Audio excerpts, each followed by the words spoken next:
Hello! Welcome back to Everyday English with Humour. The podcast that helps you speak like a real British local. I'm Amiri, Yeah? and I'm George. So today we have another important topic, It could save your life. or at least save you from eating something terrible. Here is the shocking truth about British dinner parties. You will sit down, the host will put food on your plate, You will look at it and think, what is that? a mystery dish, something you have never seen before, ever. And the host is watching you, waiting with big, hopeful eyes. And here's the most amazing thing. You cannot say, I hate this. No, you cannot. That would be rude. Very, very rude. So what do you say? How do you get out of this situation? That is exactly what we teach you today. Stay with us. This is going to be brilliant and maybe a little bit funny. Picture this. It is a Saturday evening. You're nervous. Your new British friend, let's call her Susan, has invited you. Invited you to her dinner party, her very fancy dinner party. You arrive. The table is beautiful. Candles, nice glasses. Impressive tone, there are 5 other guests. Everyone is very polite, very smiling. Susan disappears into the kitchen. She comes back, beaming. She is carrying a large dish. It smells unusual.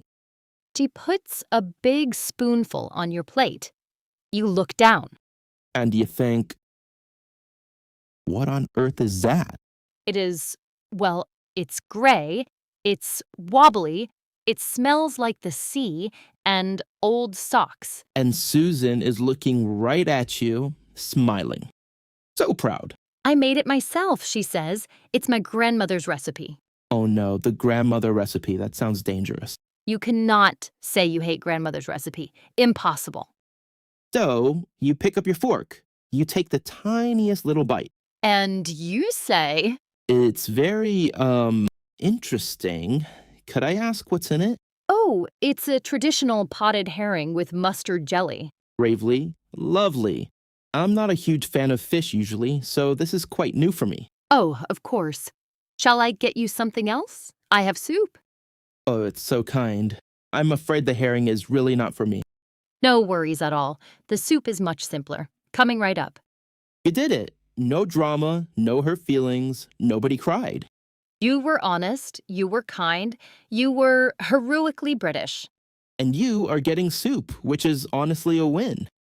Okay, let's go through that story carefully, step by step. First phrase. It's very interesting. Now, this sounds like a nice thing to say, right? Interesting sounds positive, curious, open-minded. But in Britain, interesting usually means I hate it. It is one of the greatest British tricks, a huge understatement. If a British person says your haircut is interesting, They do not like the haircut at all, not even a little bit. and the pause is important, it's very interesting. That little pause before interesting says everything. It's very, well, interesting. Next phrase. I am not a huge fan of. This is a beautiful, gentle phrase. Very useful, very kind.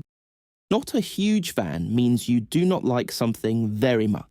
But it is soft. It does not sound angry. It sounds calm. I hate fish sounds rude, aggressive, an unkind reaction.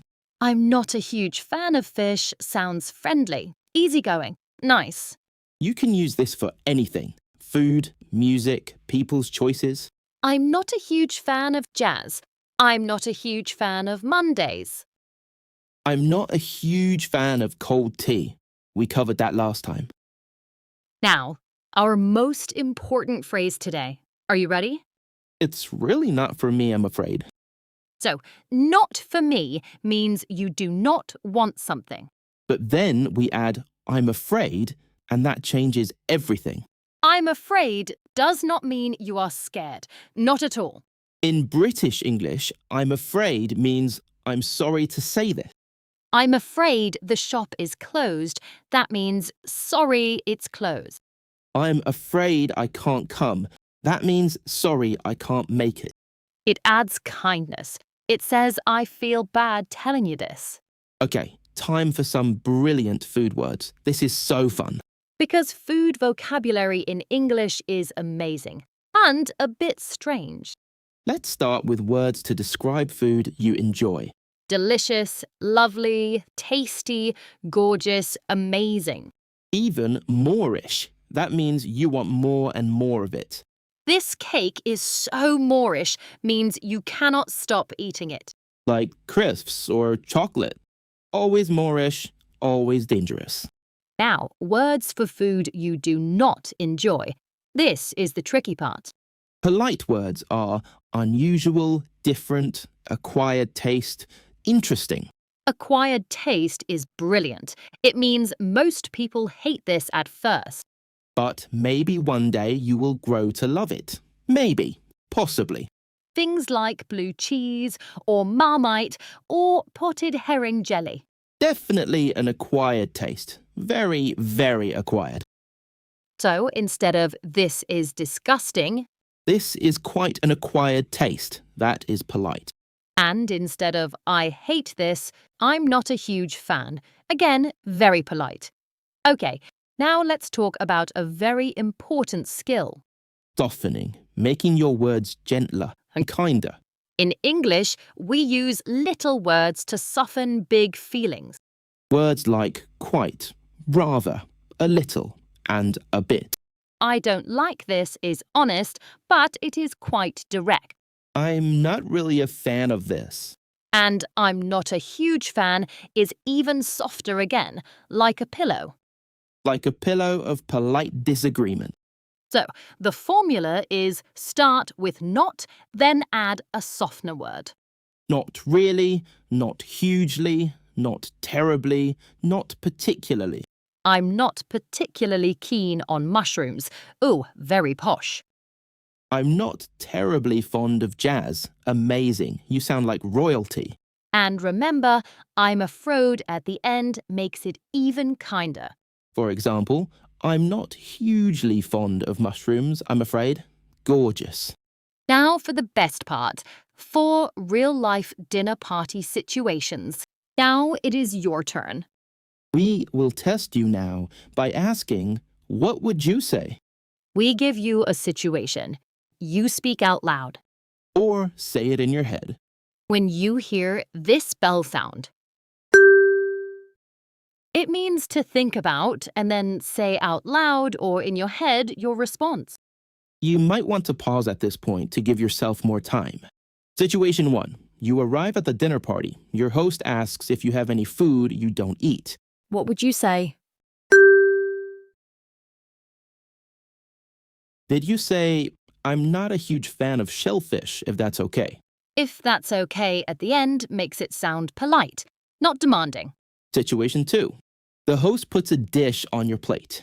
It looks very strange, very gray, very wobbly. I hope you like it. It's my grandmother's special recipe. What would you say? Did you say, oh, lovely. Could I ask what's in it? Then you try a tiny bite and say, it's very interesting. Remember the pause. Very interesting. That is the key. Situation 3. You have tried the dish. You really do not like it. The host offers you more. Would you like some more? There's plenty. What would you say? Did you say, oh, that's very kind. I'm fine for now, thank you? Or you say, it's really not for me, I'm afraid, but it smells wonderful. It smells wonderful while not eating it. The bravest compliment. Situation 4. The host looks a tiny bit upset. Oh, is it not nice? I can make you something else if you like. You want to make them feel better. What would you say? Did you say, no, it's a real acquired taste? Very impressive. Acquired taste is your hero word here. Use it. It works every time. Impressive is a great one too. Sounds like a compliment. Genius. Let's hear our story one more time. Short and sweet. Just listen Enjoy. Let the words sink in. It is Saturday evening. You are at Susan's dinner party. She brings out her grandmother's recipe. It is gray and wobbly. She watches you with big, hopeful eyes. You take a tiny bite. It's very interesting. Could I ask what's in it? Potted herring with mustard jelly, my grandmother's recipe. Lovely. I'm not a huge fan of fish. It's really not for me, I'm afraid. Of course, no worries. Shall I get you some soup instead? Oh, that's so kind. Thank you so much. The soup arrives. It is warm, it is simple, it is perfect. Susan is happy. You are happy. Nobody's upset. Brilliant. That is the power of polite English. It keeps everyone smiling. And that is our episode, What's for Dinner? Summing up, today you learned it's very interesting for mystery food moments. I'm not a huge fan of. It's really not for me, I'm afraid. And acquired taste, your secret weapon at any dinner party. You did so well today, seriously. We are really proud of you. Next time you face a mystery dish, you know exactly what to do. Tiny bite, long pause. It's very interesting. And then ask for the soup. Always ask for the soup. You learnt some important things to speak like a local this episode. Keep listening to more episodes. The more you listen, the more you learn and get more of what you want. Like and subscribe to the channel. Write a comment below or share this with a friend. See you next time on Learn Everyday English with Humour. Goodbye. Cheers.